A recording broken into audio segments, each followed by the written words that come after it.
nous allons utiliser donc le flux pour créer donc ce réseau local auquel l'un sera un client et l'autre sera donc le serveur.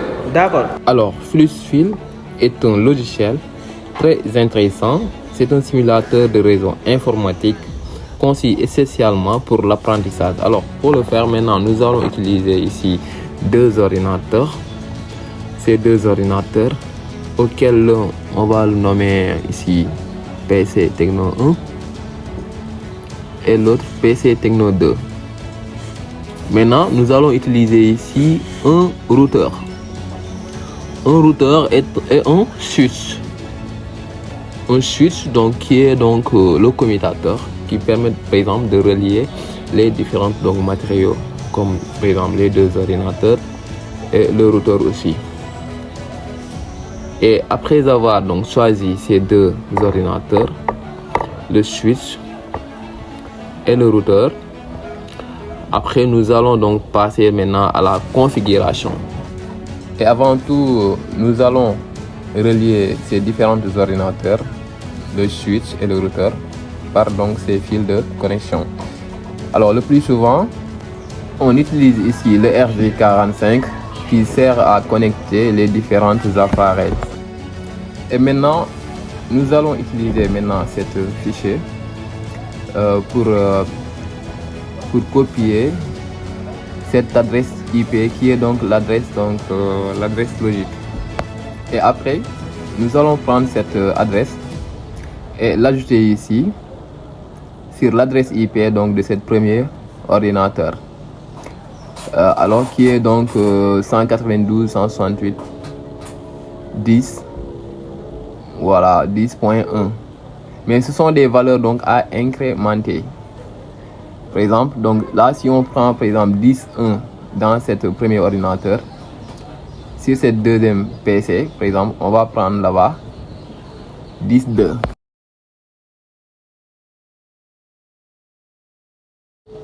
Et ensuite, nous allons ajouter ici, sur ce premier PC, donc le passerelle.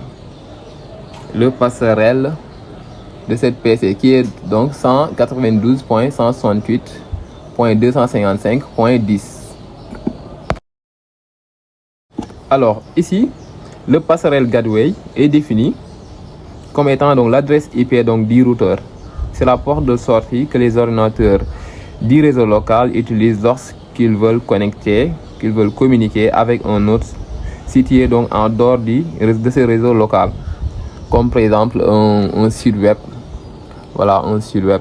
Parce que ici donc dans cette réseau local, donc ici on a créé donc cette première comme étant donc le client qui est donc par exemple un navigateur web, et l'autre ordinateur donc sera ici donc le serveur qui va stocker donc toutes les données. Maintenant nous allons passer à la simulation de ces deux ordinateurs. Voilà. Ici on va appuyer donc sur l'installation des logiciels et installer ici le navigateur web. Voilà, on va installer ici le navigateur web et installer aussi le serveur web sur donc le PC 2. Et on va appliquer ici voilà, on va appliquer ici les modifications. Voilà, et on va voir ici si on applique les modifications ici donc sur le menu, donc ça va afficher ici donc navigateur et installation donc des logiciels.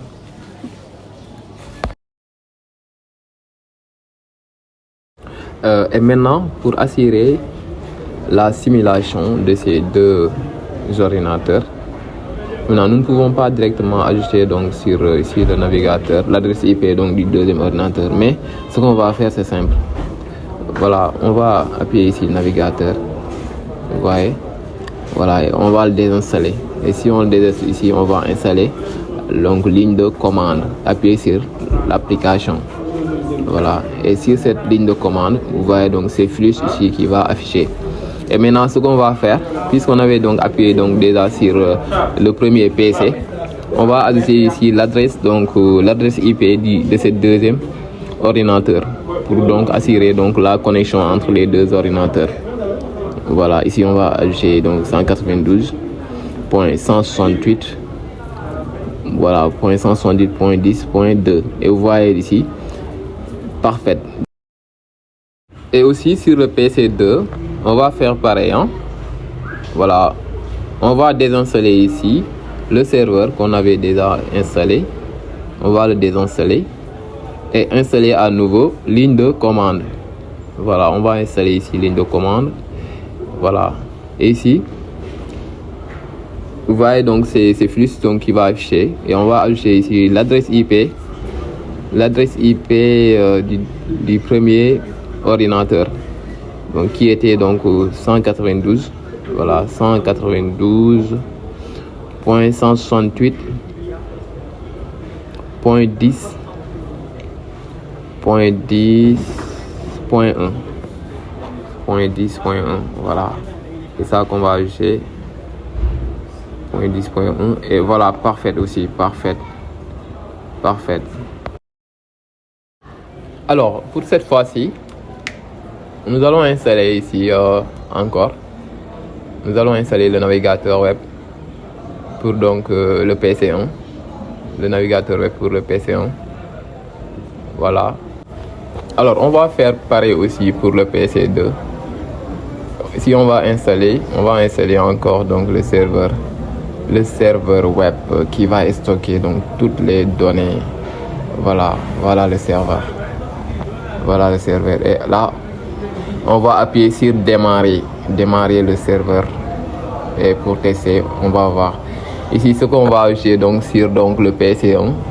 On va ajouter ici sur donc le navigateur l'adresse IP donc 192.168.10.2, cela veut dire l'adresse IP donc du PC2 qu'on va ajouter sur le serveur. Et vous voyez donc là donc on a créé donc cette réseau local, c'est parfait. Maintenant nous allons vérifier donc sur le PC2 si toutes les données ont été stockées donc sur donc le serveur. Et voilà, donc vous voyez donc ici donc voilà les informations connexion donc au stock. Et là donc voilà l'adresse IP, donc cela veut dire que donc toutes les données donc du PC1 ont été donc enregistrées, stockées donc sur donc le PC2 qui est le serveur ici.